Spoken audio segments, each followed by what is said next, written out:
biggest first half. A lot of errors and the frustration levels were high, and it definitely did affect decision making, especially in the first half. Good character test for your side in that sense? Yeah, definitely. I think Jaco summed it up, and also Andries in his prayer afterwards, he said, thanks for testing our character, and that was what it was all about tonight. We always knew it's going to be tough as playing a side that's got nothing to lose and that can come out and just play, and we lacked that intensity and that accuracy in that first half. So not a good display by us by any means, but like you said, if you win 57 points and you're not smiling, something is, it shows you that the standards that the players are used to, and how they maybe didn't play to that standards. But I said, my message was simple: thanks for winning the game, and congratulations, because it's not always going to go your way. And I'm proud of the guys. We could have easily, chucked the opportunity away tonight.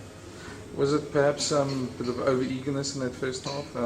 Rather than letting the scoreboard tick over, I'm thinking of a couple of the penalties that you guys could have just maybe had the scoreboard tick over, but you guys went for the tries? It could be, but if you're going to analyse that period of time, we let ourselves down with small little detail, like a line-out that we planned the whole week, and then we missed the detail.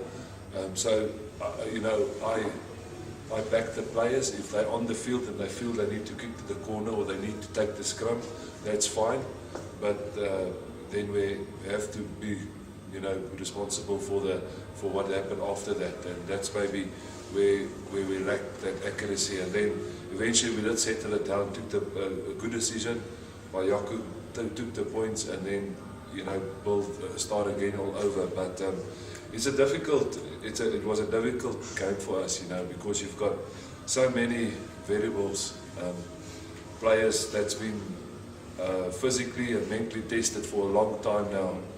If you think about the 8 Springboks now, the demands that was on them, and then we've asked them another good game, and then credit to the Kings, they came out and they tried, but they also played a lot of negative rugby, and so there was no rhythm and no. If you compare that, some of the Springboks said how fast last week's game was, even faster than the test, and how slow today was. I think that was where we lacked. We should have stepped it up better and not let that standard go down. I suppose in the other way, on the bright side, having something to work on over the next couple of weeks is actually a good thing, rather than have everything work perfectly going into the playoffs. Yeah, I said to the players, it's great, or on the interview of the Supersport, I said it's great that we have that dip now.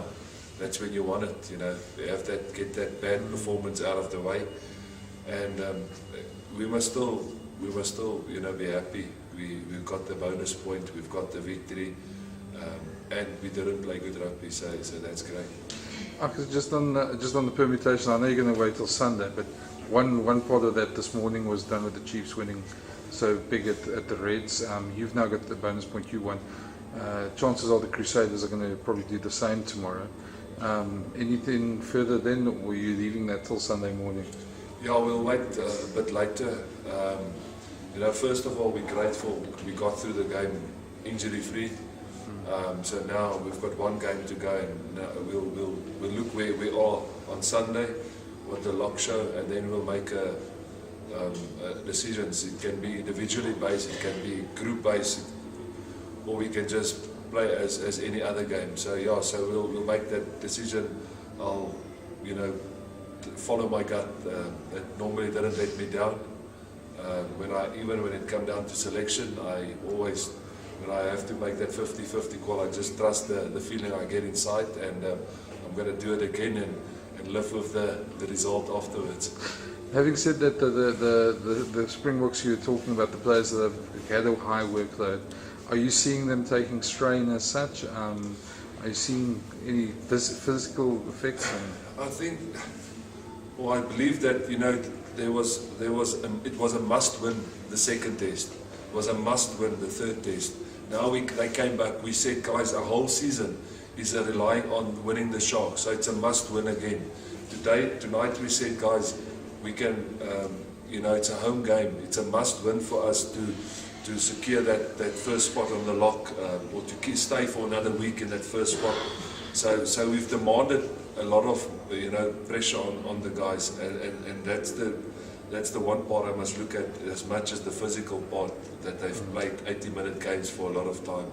So there's a combination of things, and we have to entrust everybody. I have to trust that Ross can play. He has done it in the past. I have to entrust that Akker van der Merwe can play, and Corneille can play, and all the guys in that position. Somewhere Lawrence Erasmus must be the trust that he can play. So we've got the depth. It's just a question of when is the time, and we'll have a calculated decision and then back that at all.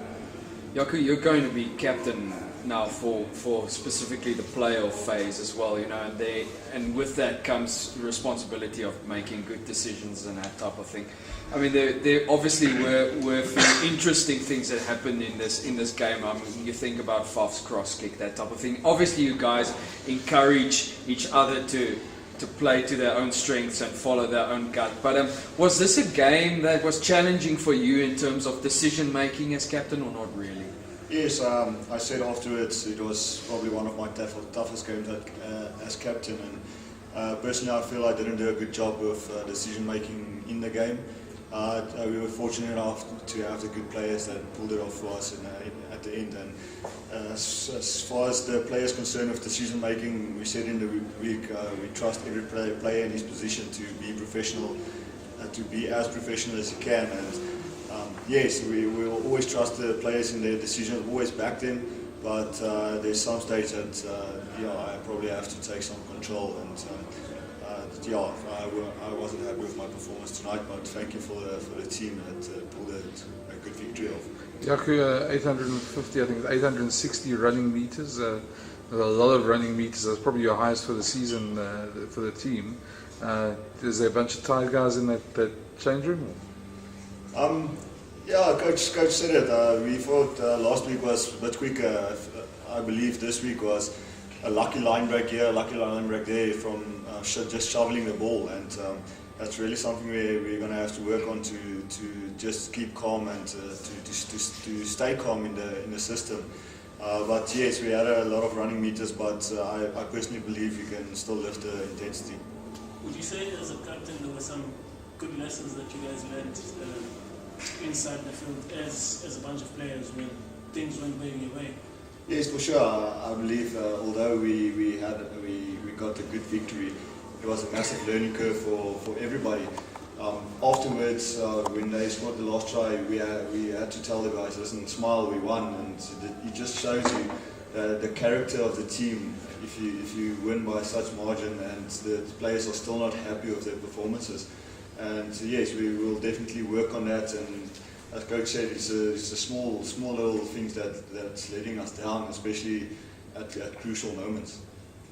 Coach, just I know you don't like singling out players, but just a guy who pretty much flies under the radar. Again, delivered a very reliable performance. Bubu's, is just a rock at the back. Yeah, no, definitely. I think it's like you said, a player that has shown he can play at this level, and we're happy that he's back. Very good decision maker and very strong at the back. So individually he was very good tonight. He at one stage when he lifted that with the quick tap, it was a good decision. So it was a good performance as well as a few other players individually that played well. Because you said last week you were going to have a chat to some of the other sides ahead of the Argentina trip. The Bulls didn't have a great time in Argentina last week. Also apparently quite bad travelling plans and got to the hotel 3 o'clock in the morning and things like that. Have you chatted to Nollis and picked up anything there? I chatted not to Nollis but to some of the management, and they said the travelling to Argentina is quite bad. They're coming back, they adapted quite well, and it was easier back, and they only had one player a little bit ill. They didn't pick up the bad luck of the Stormers and the Sharks. So it looked like they got through it. The message was that if they don't perform tomorrow, it won't be because of the travelling. They feel they got over it.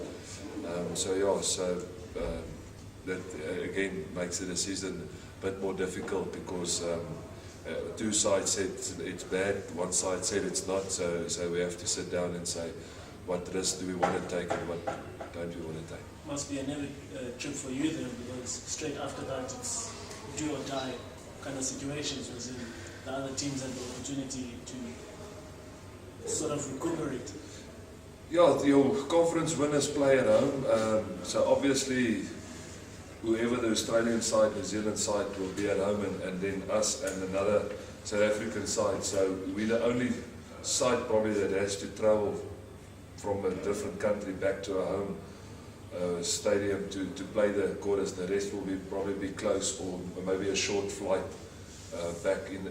So it is something we consider, but we'll pass that bridge when we get there. We'll take the lessons of tonight. That's the most important, and look at that. I think myself, Jaco, as a captain, as a team, we've learned a lot of lessons tonight, and I think that's the first priority to fix that. And just maybe a follow-up to the previous comment. A lot of the guys have taken strain during the international break, and then the 2 consecutive matches after that. Could we see maybe an influx of players being chopped and changed, and a couple of players being left behind? Yeah, we'll sit down tomorrow. There's a lot of rugby that can influence the lock, as well as off the field stuff that we have to consider where our players are individually, where they are physically and mentally, and then make the decisions. And we've got tough decisions to make because we are in a good position, and we don't want to just sacrifice that. Thank you, everyone.